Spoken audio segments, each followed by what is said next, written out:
aujourd'hui. Eh bien voilà, je suis heureuse de vous retrouver pour les énergies du jour, comme tous les jours. Donc, alors on va regarder tout de suite. J'ai ma mandragore qui roupille, on va éviter de la réveiller. Allez, avec l'oracle guidance aujourd'hui. Alors, c'est marrant parce que j'ai la carte 29. Qui est la perfection, l'acceptation, le divin, et la carte 59 qui est la splendeur, le miracle, la projection, le reflet. Et ce qui est dans la... Alors attendez, je tourne.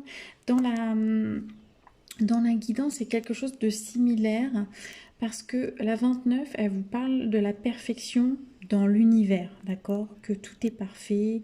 Et on reparle un peu aussi de cette notion de plan divin, que le hasard n'existe pas. Hein, bien sûr, quand on voit la perfection de toute la création, hein, de la vie, etc. Notre fameux nombre d'or, etc. qu'on retrouve un peu partout. On a du mal à croire au hasard, hein, bien évidemment. Donc bonjour à ceux qui se connectent. Bonjour Lise. donc voilà. Donc on vous demande d'accepter de faire confiance. D'accord, que tout est parfait, même si on ne perçoit pas toujours les choses de cette façon. Moi, je suis bien d'accord avec ça. Quand on a la tête dans le guidon, quand on vit une situation douloureuse, etc., on n'a pas du tout ce recul-là. Mais quoi qu'il en soit, les choses, elles sont toujours bien faites. Donc voilà, donc on vous demande vraiment d'accueillir ce qui se présente. Et quelque part, il y a aussi cette notion de ne pas lutter constamment, parce que la lutte, ça fatigue. On nage à contre-courant, et peut-être que la vie a prévu quelque chose de bien plus beau derrière. Et voilà, et parfois on est un petit peu aveuglé, on n'ose pas y croire, et on complique finalement les choses de cette façon-là. Et en plus, on se fait souffrir. Et puis ensuite, avec la carte 59, c'est un petit peu le même message, mais par rapport à vous. On vous demande de vous regarder, parce que vous êtes aussi l'incarnation de cette perfection. Hein, si tout est parfait dans l'univers, vous êtes aussi parfait. Si vous cherchez des miracles, regardez dans le miroir, vous êtes déjà un miracle. Le fait de vivre ici, de respirer, c'est déjà un miracle.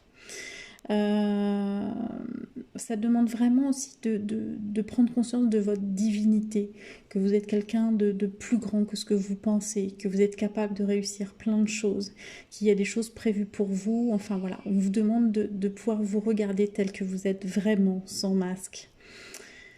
Et puis d'être, voilà, hein, là, hier il y avait cette notion d'être dans l'instant présent, et bien aujourd'hui c'est pareil, ne soyez pas trop dans la projection. Vous pouvez vivre aussi avec la carte 59 des situations miroirs avec les autres, vous savez, hein, c'est-à-dire que vous retrouvez un comportement chez l'autre analogue au vôtre et ça vous fait réfléchir en fait sur ce comportement.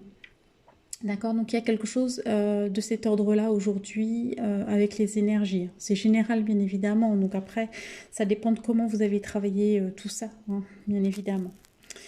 Ensuite, avec la carte astro, pardon,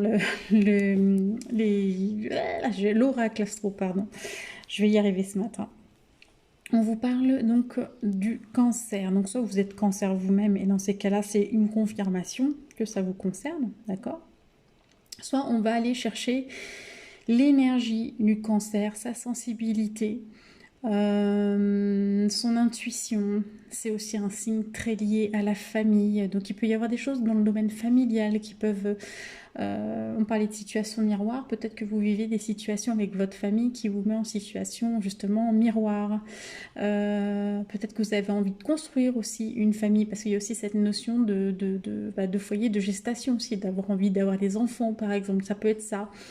En tout cas, il y a quelque chose de très fertile avec le cancer, autant dans l'imagination que dans l'intuition, que dans la sensibilité. D'accord? Donc, si vous avez des choses à créer, eh bien, c'est une bonne journée en tout cas pour le faire. Voilà. Et on va regarder sur le plan sentimental. Alors, bon, je tire la jalousie, mais c'est vrai que c'est une carte à laquelle j'accorde pas beaucoup de De crédit, pourquoi? Parce que la jalousie, il y en a partout. Même des fois, des gens qu'on va rencontrer pendant 2 minutes, il va y avoir une jalousie, donc voilà.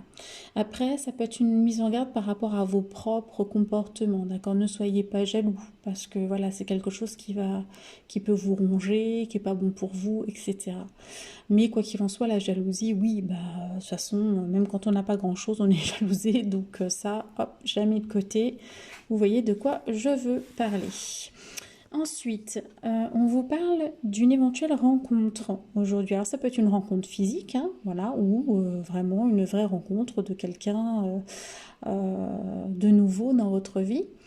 Ça peut être aussi, si vous êtes en couple, une rencontre d'une personne mais qui n'est pas liée au sentimental, hein, qui peut voilà, simplement être dans le cadre d'une amitié, parce que là on est sur du relationnel, hein, c'est sentimental mais relationnel aussi. Donc voilà. Et vous allez donc communiquer, avoir un message. Donc je pense qu'il y a quelqu'un peut-être qui va vous faire une invitation, qui va vous demander à vous rencontrer aujourd'hui. Hein, donc il peut y avoir quelque chose de cet ordre-là. En tout cas, la communication, ça sort pas mal en ce moment. Donc voilà, donc des messages par rapport à une rencontre, donc soit rencontre physique, soit une envie de vous rencontrer, une invitation, quelque chose de cet ordre-là. Voilà, mes chers anges, j'espère que vous allez passer une belle journée. Je vous fais plein de gros bisous et je vous dis à très vite.